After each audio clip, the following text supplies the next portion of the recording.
मेरे साथ इस वक्त हैं तरुण चूग, ये नेशनल जनरल सेक्रेटरी हैं बीजेपी के और incharge Jammu and Kashmir affairs. News 18 से बात करने के लिए आपका बहुत बहुत धन्यवाद sir. Omar Abdullah chief minister कह रहे हैं, 3 दिन पहले कह रहे हैं, हमारे न्यूज़ 18 से बात की, उन्होंने कहा कि विजिबल चेंज हो रही है। उन्होंने रेफरेंस भी दी जो मीरवाइज को सिक्योरिटी का जो इशू है।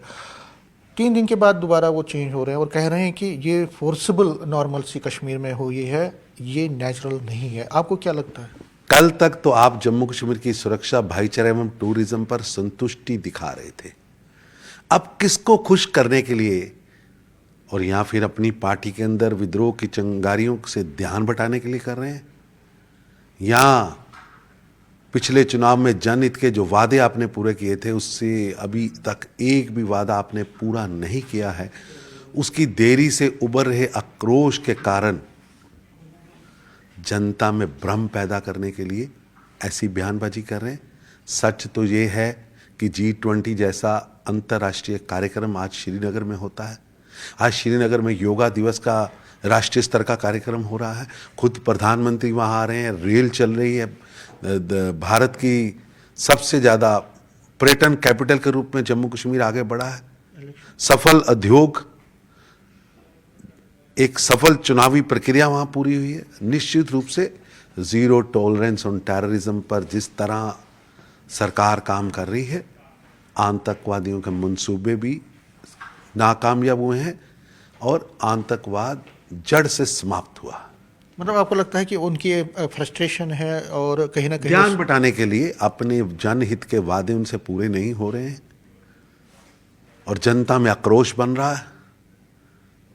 एक भी वादा वो पूरा नहीं कर पाए, इसलिए वो भ्रम पैदा करने के लिए, ध्यान बटाने के लिए यू टर्न ले रहे हैं। फारूक अब्दुल्ला कह रहे हैं, उन्होंने कल हमारी न्यूज़ 18 से बात की, उन्होंने कहा कि पाकिस्तान से बात क्यों नहीं करना चाहिए, वो आतंकवाद के मुद्दे पर ही चलोगे तो कभी बात नहीं होगी। टेरर व टॉक एक साथ नहीं चल सकती।